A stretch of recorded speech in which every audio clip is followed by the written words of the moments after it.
casse un petit peu, qui tend nos relations, c'est le dossier des IVOD. Ah, les IVOD. Les IVOD, voilà. C'est un dossier qui est complexe. Je ne nie pas la difficulté de ce dossier, mais on va essayer de le simplifier, et puis vous allez voir, vous allez m'aider. Nous avons nos infirmières qui exercent dans des blocs opératoires depuis des années, et ça se passe très bien. 80% de nos infirmières de blocs opératoires ne sont pas IVOD. 80%. Donc, on demande quoi? On demande une chose simple. C'est qu'au 31 décembre, l'ensemble des infirmières exerçant en bloc opératoire, ayant un an d'ancienneté de pratique, des 9 actes, je ne vais pas revenir sur ces actes-là, c'est 9 actes exclusifs, que l'ensemble de ces infirmières puissent être labellisées. On a vu pendant la crise de vos services des tutos, c'est un peu le terme à la mode aujourd'hui, des tutos pour les infirmières pour faire de la réanimation. 14 heures.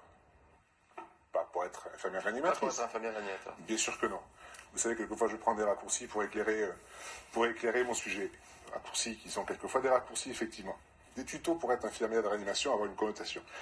Là, ça fait des années qu'elles sont dans nos blocs. On demande la labellisation de toutes celles qui sont en place au 31 décembre, avec un an d'ancienneté. Et ne pas rentrer dans ce qu'on nous propose aujourd'hui, dans un décret numéro 1 qui labelliserait les 3 premiers actes, l'aspiration, etc. Et un décret numéro 2 qui labelliserait les 6 autres actes. Ça va encore prendre des mois, voire des années, des tensions, et surtout une incertitude juridique et réglementaire. Voilà, donc je vous demande une chose simple, qu'on labellise nos infirmières, qu'on parte sur de la formation. Il était prévu, avant la crise du Covid au mois de mars, une formation de 50 heures pour avoir, je dirais, une labellisation. Voilà, et qu'on sorte de ce dossier parce qu'il est anxiogène pour nos chirurgiens.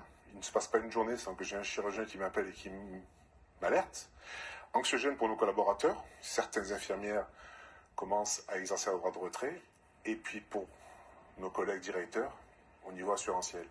Donc voilà, quelle réponse pouvez-vous apporter pour apaiser ce dossier?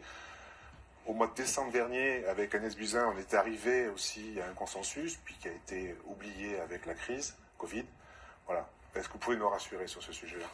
Lamine Guerrier, le consensus sur lequel vous êtes arrivé avec ma prédécesseur, et que le consensus sur lequel j'ai fondé, les équipes ont fondé le travail qui a continué malgré la crise Covid, dans des conditions que vous imaginez difficiles, c'est le consensus qui vous a été présenté en mars dernier avec une méthodologie de travail.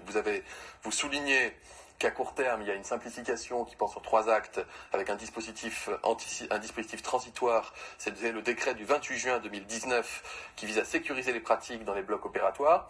Nous saisissons le Conseil d'État dans les prochains jours pour permettre une entrée en vigueur déjà rapide de ce nouveau dispositif. Et c'est un projet de décret qui prévoit uniquement de simplifier les modalités de délivrance des autorisations d'exercice, justement pour les infirmiers, de la manière suivante. D'abord, la condition d'1 an d'expérience en bloc opératoire du 30 juin 2019 est étendue au 31 décembre 2019. Donc on prolonge ce dispositif. Ensuite, on délivre une autorisation définitive d'exercice subordonnée au suivi par tous les candidats de la formation de 21 heures telle qu'elle est prévue par les textes. Vous avez parlé de 17 heures ou 14 heures ou 17 heures pour avoir une formation accélérée en soins réanimatoires. On parle là de 21 heures de formation. Et puis l'ouverture d'une nouvelle possibilité de dépôt des candidatures jusqu'au 31 mars 2021. Il y a un groupe de travail qui est en cours, vous y participez, qui vise à faire aboutir ce consensus sur les conditions d'éligibilité et de formation des infirmiers qui exercent en bloc opératoire. Ce qu'on veut, c'est que le dispositif il soit totalement pérenne, sécurisé dès le printemps 2021, justement pour lever les doutes et incertitudes. Je les connais et je connais bien ce dossier.